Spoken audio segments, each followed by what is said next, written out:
Hi there, and welcome to our second video about structuring your essay. So, usually essays have three main parts: introduction, body, and conclusion. The argument that you take, that we've talked about in the previous video, actually has a huge impact on what your structure is going to be. If you were, for instance, going to be talking about how your chosen risk has a major health impact, then it wouldn't make sense to conclude the essay by focusing on why it's a minor risk or why there are parts of it that are minor. So really, you've got to think about how to convincingly show your assessment of the risk. So let's have a look at an example. Here's one where the student has chosen to use the subheadings of the risk assessment strategy. So they've chosen to have the introduction, an issue identification section, which was about a paragraph, a hazard identification section, which was another paragraph, hazard assessment, exposure assessment, risk characterization, and then the conclusion. So you can follow those subheadings in your essay, and it does make it nice and clear. Now, do note that you can actually expand on some sections. So in this section, the student actually found the most evidence about the exposure assessment, and that was quite complex. So they wanted to expand on that in a little bit of detail.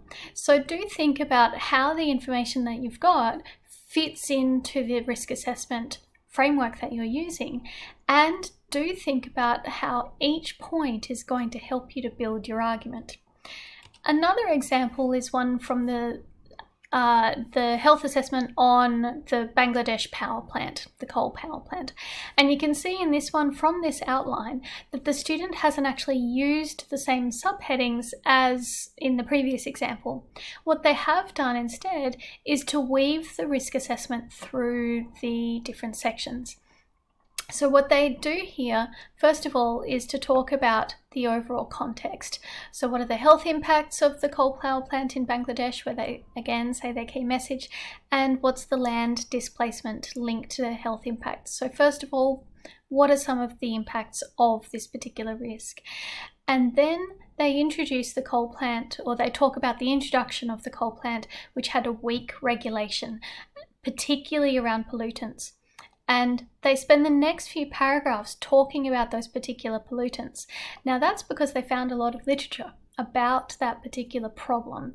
And they also wanted to break it up because these pollutants impacted on people's health in different ways. So what they wanted to do was set up, first of all, what the pollutants were in terms of their impacts, and then when combined, what those impacts do for people's asthma and maternal and perinatal health. So they were making the argument that these pollutants have a very negative effect on both asthma and maternal and perinatal health. They also talked about the counter argument in here.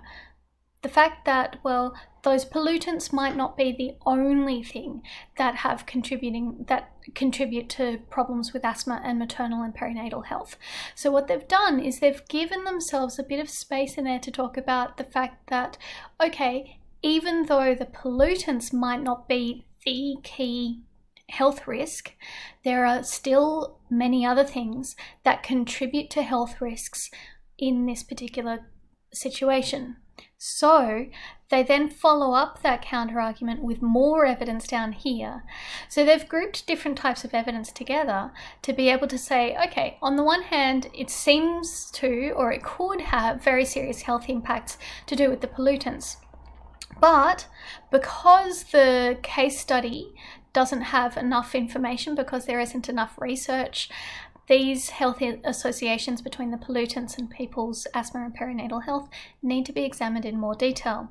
But even though those pieces of information might not yet be fully explained, fully researched, there are still other factors that show that overall there are negative health impacts from the coal power plant. So think about your structure in terms of how convincing is it? Have you put your strongest evidence in there? And when you have evidence which seems to contradict, or evidence where it's not entirely clear whether that leads to a major or a minor impact on people's health, do have a think about how you're going to position that and talk about that. One thing that you can do is group the information together in different ways. So test out, when you're trying out your structure, which information fits in which particular sections. So under which subheadings does your information best fit? And then also consider your limitations. So consider the information that you can't get hold of. How are you going to deal with that? Are you going to acknowledge it directly, like that second example did? Are you going to find other information to justify your point?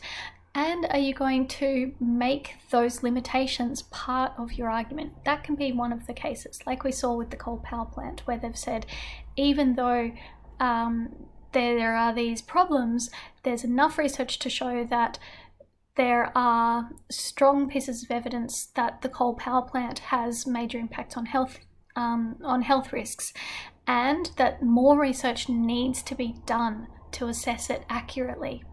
So as you go through, think about the structure of your essay, and when doing the risk assessment, use those subheadings as a very clear guide to help you to figure that out, and then have a think about how many paragraphs do you want in each section?